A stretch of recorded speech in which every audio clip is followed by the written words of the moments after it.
What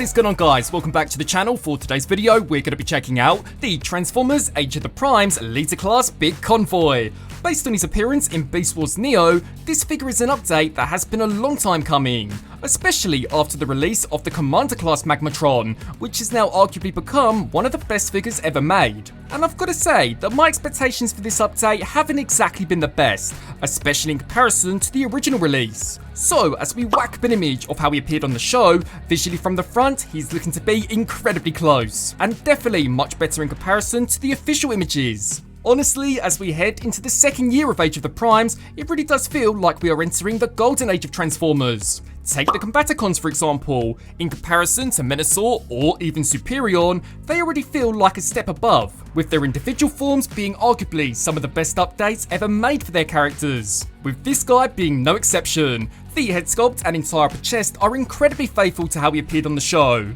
and proportionally, I think they've mostly done a decent job. Easily, one of my biggest complaints when this guy was first revealed was how he appeared to almost have barely any room to breathe. Instead, whilst I do think he maybe could have done with being slightly bigger, the figure is still pretty easy to mess with my only minor complaint really being the lack of any ratchet joints in the lower legs. Even as we spin him around to the back and again compare him to how he appeared on the show, he's looking to be equally as accurate.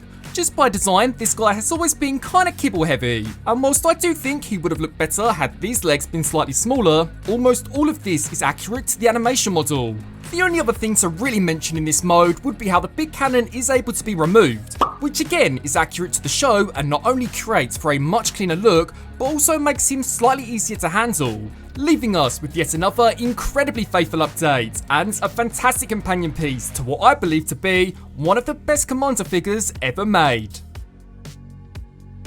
Blasting through the accessories that Big Convoy includes, up first is his big cannon, 2 tusks, the Energon Matrix, 1 handheld blaster, then finally 2 missiles. Which means that unfortunately the figure does lack the Matrix Buster, which is something I feel like they could have included had this guy instead been a Commander class.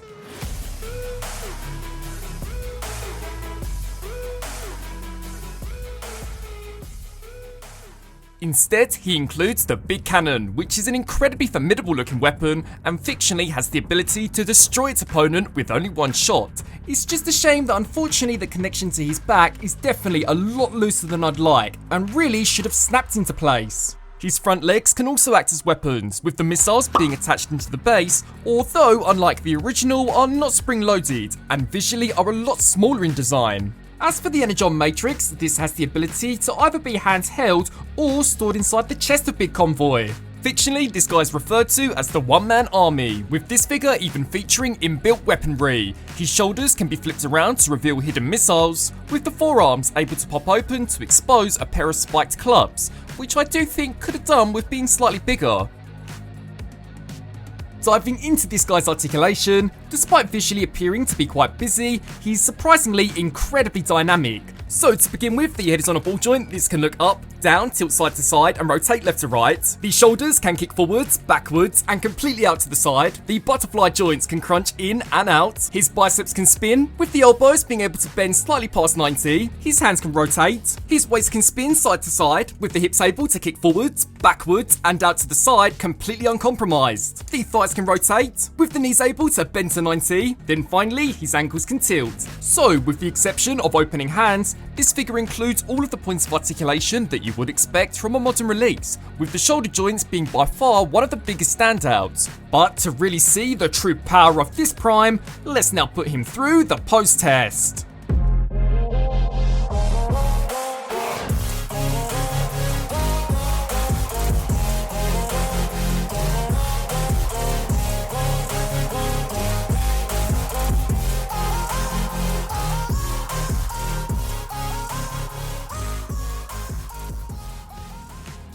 Firing through some robot mode comparisons and going in order from tallest to smallest. First up is the Emperor of Destruction Commander Class Magmatron, which was an amazing figure, and despite really liking this guy, I do think that he maybe could have been even better had he too been a commander, just to really allow the design to be slightly bigger.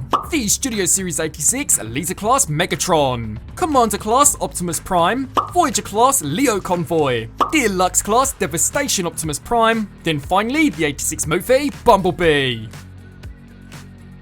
Commanding the way into this guy's transformation, despite being slightly smaller in comparison to the average leader class, from an engineering standpoint, he's equally as involved. So for the first step, pinch the antennas into the helmet. You'll then take the shoulder pads and flip these around to allow them to combine directly down the middle.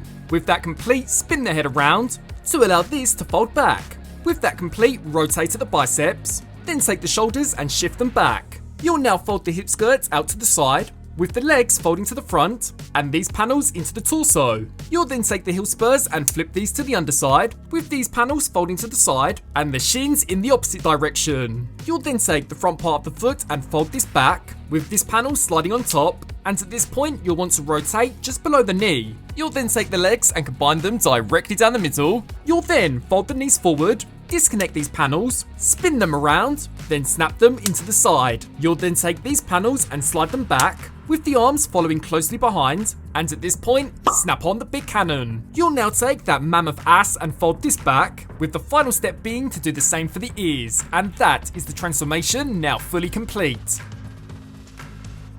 Charging through the battlefield of Cybertron, here is Big Convoy now fully transformed into his beast mode. And as we whack up an image of how he appeared on screen, even in this mode, he's looking to be equally as accurate. Front, side to back, he's an incredibly faithful recreation of his animated counterpart and looks to be solid from nearly every angle, with the exception of the neck. Unfortunately, in comparison to the rest of the beast mode, this is the only part that is a slight eyesore, and I think could have looked far better had the designers just engineered an additional panel into the big cannon, which could have quite easily concealed this. Besides that, proportionally I think they nailed it, with the detailing throughout looking to be equally as impressive.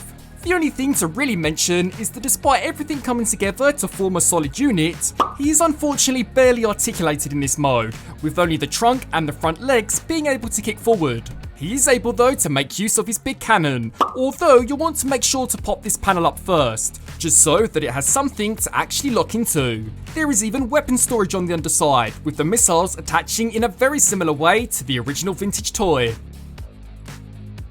Stomping through some beast mode comparisons, first up is the Landsaurus, the Skysaurus, then the Seasaurus, Commander Class Optimus Prime, Voyager Class Leo Convoy, Deluxe Class Devastation Optimus Prime, then finally the 86 movie Bumblebee.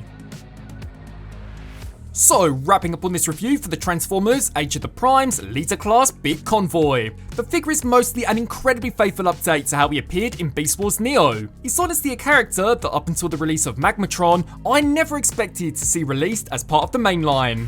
His robot mode is for the most part really well done, with my only minor issue really being that I think he could have done with being a smidge taller.